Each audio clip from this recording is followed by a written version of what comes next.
Não esquece disso. Todas as células, independente do grau de complexidade, vai apresentar membrana plasmática. E agora, organiza o teu material aí, organiza o teu canto de estudos e depois da vinheta, vem comigo e vamos tocar-lhe ficha.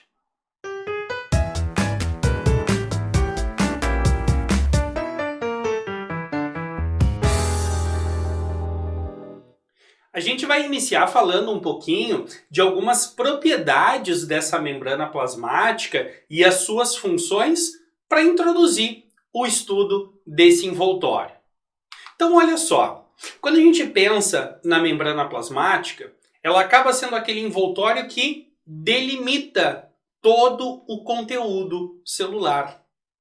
E a partir dessa delimitação, acaba naturalmente contribuindo para a proteção, né, em uma proteção física, uma proteção química, uma proteção biológica contra fatores do ambiente. Dessa forma, garante resistência à célula, né, a sua manutenção de forma. Mas não esquece que pela sua composição química, que a gente já vai trabalhar na sequência, ela também apresenta elasticidade, a ponto de resistir a determinados impactos do ambiente, por exemplo. E ela também acaba permitindo toda uma comunicação com o ambiente e até mesmo com células vizinhas. Não esquece que a membrana vai possibilitar todo um transporte de substâncias, que por sinal é um dos pontos super importantes para ti em uma prova do Enem e de um vestibular qualquer. Ainda chama a atenção que essa membrana acaba contribuindo para um isolamento elétrico das células. Isso é fundamental quando a gente estudar um pouquinho o tecido nervoso na questão da transmissão de impulso nervoso. E esse isolamento vem a partir da sua composição. Pode lembrar um pouco das nossas aulas de bioquímica, onde lipídios têm essa função de atuarem como isolantes elétricos. E claro, a gente tem a participação da membrana no transporte de substâncias. Ela permite tanto a entrada quanto a saída de algumas substâncias. Só que daí vem dois conceitos super importantes e eu peço que tu pegue a tua caneta colorida, o teu marca-texto, aquela caneta mais hahaha, a diferentona, e destaca aí no teu material. Essa membrana ela é dita semipermeável. O que significa isso? Algumas moléculas, alguns íons, vão conseguir atravessar essa membrana. Outras não. Então, semipermeável porque algumas substâncias, algumas moléculas conseguem atravessar a membrana. Outras não. E além de ela ser semipermeável, ela ainda é dita seletiva. O que isso significa? Ela tem a capacidade de controlar, de regular quando essas moléculas, essas substâncias, vão poder atravessar a membrana. Então, por exemplo, uma molécula de glicose, ela consegue atravessar a membrana plasmática. Então, para a glicose, a membrana é permeável. Mas essa membrana vai regular quando essa molécula de glicose pode passar. Então ela tem essa capacidade. Por isso ela é dita seletiva. Então cuidado, que quando a gente fala de semipermeável e seletiva, não são sinônimos. São conceitos um pouquinho diferentes. E essas propriedades, de certa forma, passam diretamente pela composição química e pela organização dessa membrana. E eu vou te apresentar agora os principais modelos estruturais que foram propostos para esse envoltório. Claro que se o teu objetivo for simplesmente a prova do Enem, a gente precisa se prender basicamente ao modelo atual que é aceito no meio científico, que é o modelo de mosaico fluido.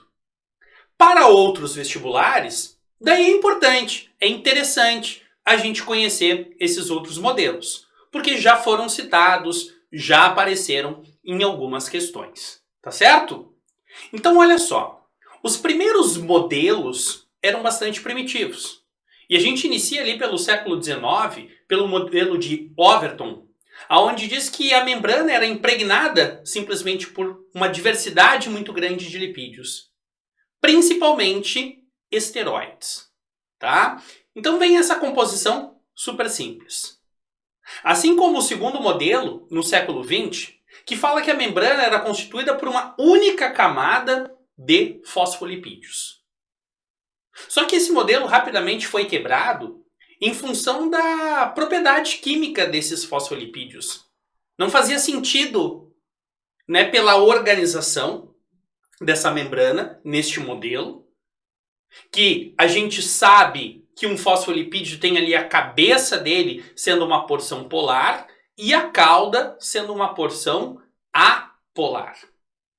Então, sendo uma camada simples, a cauda dos fosfolipídios, ela teoricamente estaria em contato com um meio aquoso, que seria o meio citoplasmático ou o meio extracelular. Então esse modelo não foi viável. Também não perdurou por muito tempo. Depois, a gente tem um modelo onde começa a se falar em uma bicamada de fosfolipídios. Mas simplesmente isso. E já é século XX, 1925, o modelo do Gorter e do Grendel. Só que eles ficam limitados a uma bicamada de fosfolipídios. Aqui um ponto positivo, né?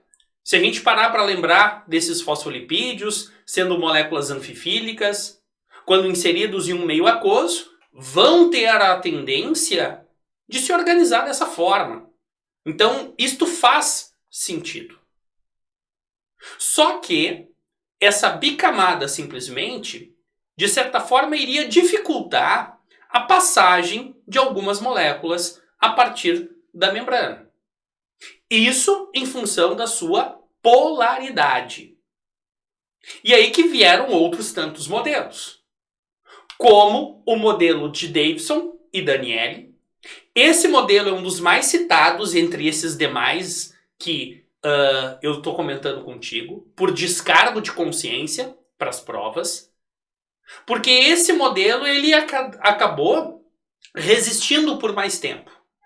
Por muito tempo se aceitou o modelo de sanduíche, aonde eles falavam que a membrana plasmática era lipoproteica, aonde na organização desses lipídios, dessas proteínas, a gente tem aqui na imagem, ó, a bicamada de fosfolipídios, só que junto à cabeça dos fosfolipídios, que representa a porção polar deles, a gente tem uma camada de proteínas. Então, por que modelo de sanduíche? Observando essa representação, eu tenho ali em vermelho uma camada de proteínas, abaixo a bicamada de fosfolipídios e abaixo mais uma camada de proteínas. Então é proteína, fosfolipídio, fosfolipídio, proteína. Esse padrão resistiu por bastante tempo.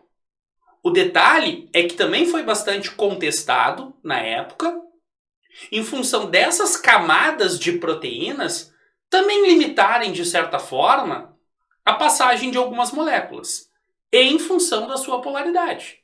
Nem toda molécula vai ter afinidade com proteína. E aí, como iria atravessar essa membrana? Então é um fator, né, que ficou aí em discussão por alguns anos. Até que nós chegamos em 1972, e aí tu vai pegar o teu marca-texto, tu vai pegar a tua caneta hahaha, aquela mais diferentona, e vai destacar o modelo de Nicholson e de Singer. Esse modelo é o que nós aceitamos hoje no meio científico para a estrutura da membrana plasmática. Nicholson e Singer nos dizem que a membrana é lipoproteica. Ou seja, essa membrana ela é constituída por lipídios e por proteínas. Só que vem o padrão de organização, que é talvez o mais importante aqui. Vem o modelo de mosaico fluido, onde eles nos descrevem que a bicamada de fosfolipídios apresenta algumas proteínas imersas. Quando eu falo aqui em camada de proteínas, na verdade são proteínas dispersas ao longo da bicamada de fosfolipídios. A gente tem proteínas, né, inseridas completamente na bicamada ou simplesmente ligadas a uma porção dessa bicamada de fosfolipídios, como a gente já vai discutir na sequência. Mas por que modelo de mosaico fluido? Mosaico porque existe um padrão de organização. E fluido porque apresenta fluidez. Essa fluidez permite o deslocamento, o movimento, tanto das proteínas como dos fosfolipídios. Estão em constante movimento, trocando de posição. Por isso, mosaico fluido. E essa fluidez é super importante para facilitar a interação da membrana com o meio externo, facilitando a comunicação, facilitando um transporte de substâncias, um reconhecimento de uma partícula estranha qualquer. Então, essa fluidez é super importante de tu lembrar. Por isso, tu nunca vai aceitar uma afirmativa que nos diga que a bicamada de fosfolipídios apresenta proteínas que ficam ancoradas, que ficam fixas em um determinado ponto. Negativo. Não esquece, tem fluidez. E essa fluidez permite o deslocamento dessas proteínas e também dos fosfolipídios. Não esquece disso. E essa composição de uma membrana com uma bicamada de fosfolipídios e proteínas vale para a membrana plasmática de qualquer célula, seja ela procarionte ou eucarionte. E nas células eucariontes, vale inclusive para as organelas membranosas, como retículo endoplasmático, mitocôndria, plastos, a própria carioteca, o complexo de Golgi. Tudo que envolve membrana em uma célula, a membrana vai apresentar essa composição, vai apresentar essa organização. O que pode mudar um pouquinho, e tu consegue observar nessa imagem, é o tipo de lipídio que tu vai encontrar. Fosfolipídios e proteínas a gente sempre vai ter. Mas a gente pode ter outros lipídios. Na membrana de uma célula animal, por exemplo, a gente pode encontrar colesterol. Na membrana de uma célula vegetal, a gente tem os fitoesteroides e outros tantos lipídios. Mas fosfolipídio e proteína sempre tu vai encontrar. Pode ter algo a mais. Aí depende da membrana que a gente estiver analisando. E esse gráfico, né, a partir dessa imagem, é para ilustrar um pouquinho isso. Existe uma variedade muito grande de lipídios na composição das membranas e varia de membrana para membrana a proporção de cada um deles. Acho que nunca é demais a gente relembrar um pouquinho algumas propriedades dos fosfolipídios. Elementos que acabam compondo diretamente as membranas celulares. E o que eu gostaria de retomar lá das nossas aulas de bioquímica. Esses fosfolipídios, não esquece, são moléculas anfifílicas. Anfi vem de duplo, fílica de afinidade. Então são moléculas que têm dupla afinidade. E por que isso? A cabeça desses fosfolipídios representa uma porção polar. E se é uma porção polar, ela acaba representando uma porção hidrofílica, porque vai ter afinidade com água. Então essa cabeça dos fosfolipídios, ela fica sempre voltada para um meio aquoso. Enquanto que a cauda dos fosfolipídios é uma porção apolar. Se é uma porção apolar, ela não tem afinidade com a água. Por isso, ela é chamada de porção hidrofóbica. Tem fobia de água. E essa porção hidrofóbica, ela vai ficar sempre voltada, então, para o meio não aquoso, que é a parte mais interna da membrana. Então não esquece disso. A cabeça do fosfolipídio é polar, representa uma porção hidrofílica e, portanto, fica voltada para o meio aquoso. A cauda do fosfolipídio é a porção apolar, sendo então hidrofóbica. E sendo uma porção hidrofóbica, vai ficar sempre voltada para um meio não aquoso. Certo? E aí tem um experimento que mostra bem essa fluidez. Aqui vocês têm duas células representadas, onde as proteínas foram marcadas a partir de alguns elementos radioativos. E aí, as proteínas de uma das células foram marcadas ali em azul na nossa representação. As proteínas da outra célula estão marcadas em vermelho. No momento que a gente promove a fusão dessas membranas, a gente vai ter proteínas vermelhas e proteínas em azul. E a gente consegue observar que a partir da fusão, essas proteínas se reorganizam. Elas se movimentam. Elas alteram de posição. Então isso garante, para a gente a fluidez da membrana. E nessa fluidez tem vários fatores que vão influenciar diretamente. Como, por exemplo, a saturação dos ácidos graxos, que compõem lá os fosfolipídios. Lembra que um fosfolipídio tem 2 ácidos graxos na sua composição, constituindo a cauda do fosfolipídio. O fator de temperatura, porque a temperatura vai influenciar na estabilidade desses lipídios e, por consequência, na interação entre eles. E ainda o colesterol. O colesterol, repara que eu coloquei com um asterisco. Por quê? Colesterol é um esteroide encontrado exclusivamente em animais, né? Então isso vale para célula animal. Então, Sabater, célula vegetal não tem? Não, colesterol não. Pode encontrar na célula vegetal os fitoesteroides e que vão ter uma mesma ação. Então, se tu quiser colocar de uma forma mais ampla, pode botar esteroides. Mas deixa entre parênteses do lado colesterol. Porque normalmente quando se fala da influência de lipídios nessa fluidez da membrana, se faz referência ao colesterol, que tem um papel estabilizante na membrana, como a gente já vai observar na sequência. Então agora, vamos analisar um pouquinho a influência de cada um desses elementos na fluidez de uma forma mais direta. Olha só, começamos pela saturação dos ácidos graxos. O que eu quero que tu destaque, que tu esquematize aí no teu material. Quanto maior a saturação desses ácidos graxos, menor é a fluidez da membrana e, por consequência, menor é a sua permeabilidade.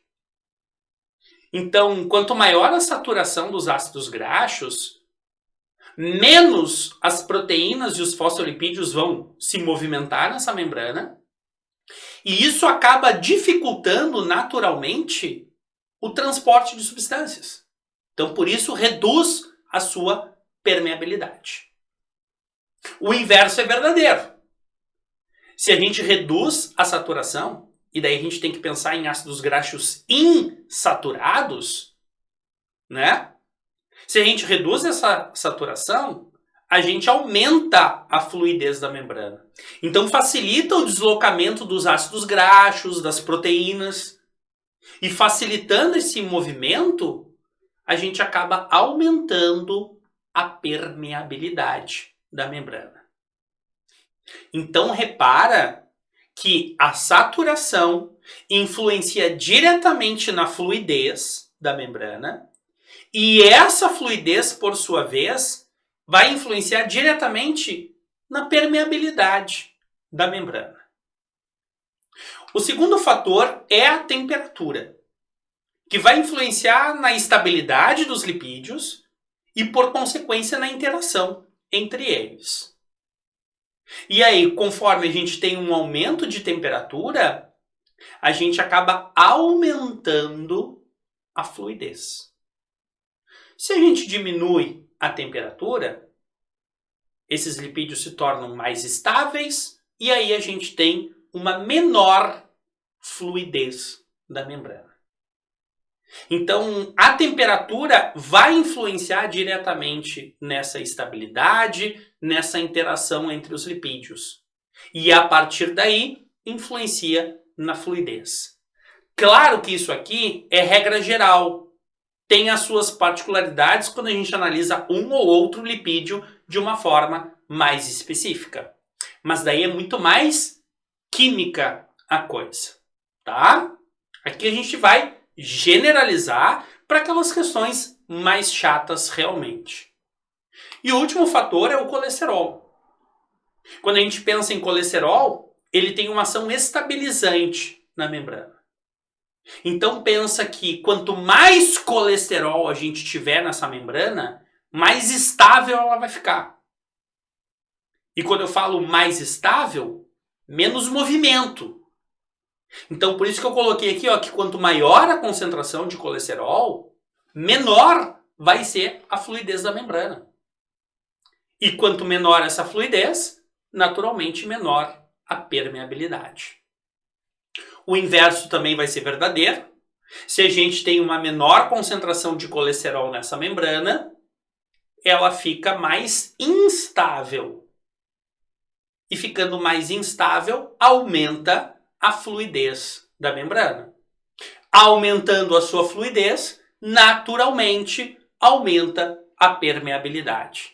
Então isso a gente pode brincar tranquilamente, analisando um único fator, claro. Porque se a gente for pensar na membrana em si, eu teria que analisar a saturação, a quantidade de colesterol, a temperatura. Esses três fatores interagindo é que vão definir diretamente a permeabilidade, a fluidez da membrana.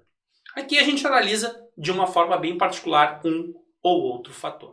E um outro fator importante de a gente discutir aqui um pouquinho são as proteínas que vão compor essa membrana plasmática.